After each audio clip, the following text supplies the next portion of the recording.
Entonces, acá ¿qué tenemos? Acá tenemos una señal a transmitir x de t que está compuesta por dos expresiones, que es seno de 4 por pi por t dividido pi por t, menos el seno de pi por t sobre pi por t. Entonces, esta es nuestra expresión y una gráfica de esta expresión sería más o menos la representación del dominio en el tiempo, sería algo por este estilo, como aparece en esta figura.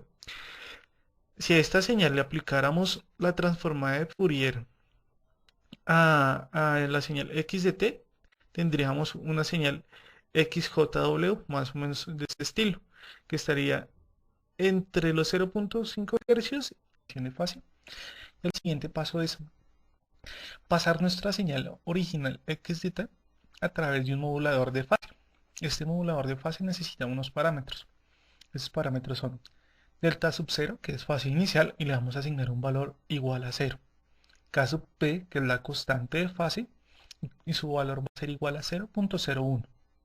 W sub c, que es la pulsación de la portadora, le vamos a asignar un valor de 100 pi. Recordemos que estos 100 pi es como si tuviéramos 50 Hz. Bien, entonces introducimos nuestra señal x de t y vamos a obtener una salida, una señal modulada que la vamos a llamar y de t. Entonces bien, ¿cómo nos quedaría este y de t una vez sale el modulador de fase? O en el modulador de fase. Entonces tenemos y de t es igual a coseno de w sub c por t más 0.01 x sub t. Entonces tenemos nuestra señal modular. Entonces bien, ahora reemplazamos los valores. W sub c va a ser igual a 100 pi y vamos a traer también nuestra señal x de t que es original, que es nuestra señal original de x de t. ¿Cómo nos quedaría ahora nuestro y de t? Y de t nos quedaría que es igual a coseno de 100 pi por t por el coseno de 0.01 x de t menos el seno de 100 pi por t por el seno de 0.1 x de t. Entonces, tenemos una expresión un poco compleja en este término, pues una vez reemplazamos los valores y trabajamos con nuestra señal original, entonces nosotros sabemos que nuestra señal siempre va a ser inferior el módulo de nuestra señal va a ser inferior a 3.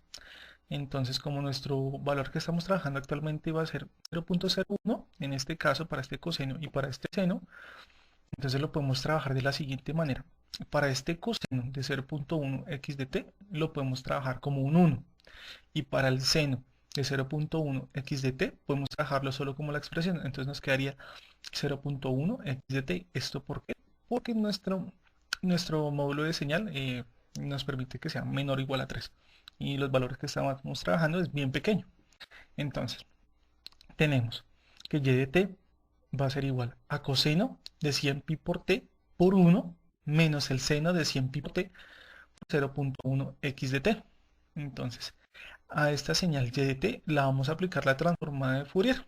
Entonces vamos a aplicar la transformada del coseno y la del seno, que al final de la presentación les voy a colocar esas identidades trigonométricas, pero en este momento las vamos a usar así nomás y ya las colocamos al final. Entonces, ¿cómo nos quedaría esta señal y de t? Sería y j de omega sería igual a pi delta d omega menos 100 pi más delta pi por delta de omega más 100 pi menos, ahora para el seno, la transformada del seno, 0.1 x de omega menos 100 pi todo sobre 2 veces j menos 0.01 x delta más 100 pi todo sobre 2j. Entonces, es así nos quedaría la transformada de nuestra señal. Entonces, ¿qué tenemos en este momento? Ya calculamos la transformada. Aquí tenemos dos deltas y pues aquí nuestra transformada al seno. Entonces, ¿qué pasa? Que para nuestras transformadas del seno tenemos que tienen componentes desfasados. O sea, tienen parte real y parte imaginaria. En cambio, para las transformadas del coseno, si tenemos que están todas en una parte real.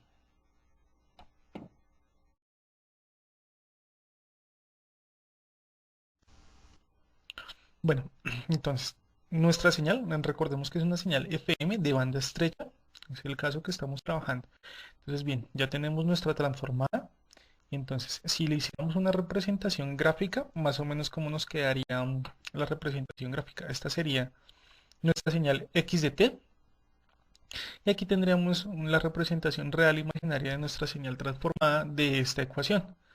Entonces vemos la representación, vemos que el ancho de banda de esta es igual a este ancho de banda. Y si uniéramos estas dos, la real y la imaginaria, nos daría nuestro espectro de nuestra señal transformada. Bueno, entonces nuestra señal, recordemos que es una señal FM de banda estrecha, es el caso que estamos trabajando.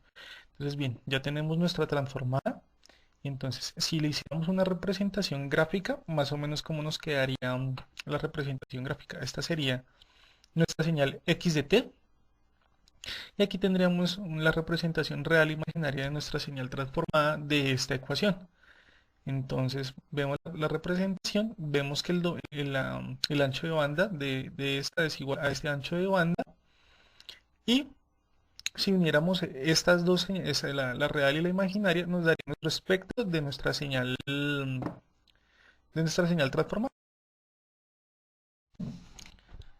Bueno, entonces aquí ya tenemos nuestra señal ya con respecto a fase, ¿cierto? Entonces nuestro espectro con respecto a la fase de una señal original que tuvimos de haber aplicado la transformada de Fourier a la ecuación que ya trabajamos anteriormente, que como resultado tuvimos esta ecuación.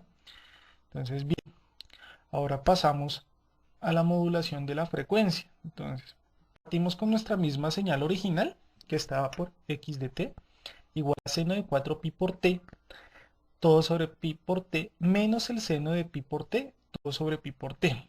Es nuestra señal original, ¿cierto? Entonces, esta parte que tenemos acá es el espectro de nuestra señal ya aplicada a la transformada con respecto a la fase.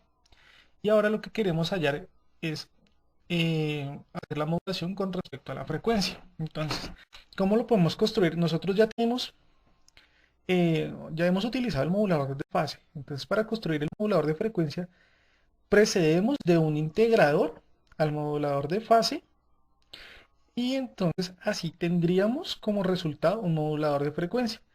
Recibe los mismos omega sub 0, K sub F, ya no es K sub P porque estamos sobre el dominio de la frecuencia, en este caso estamos sobre el dominio de la fase, y W sub C igual a 100 pi. Recordemos que 100 pi es 50 Hz.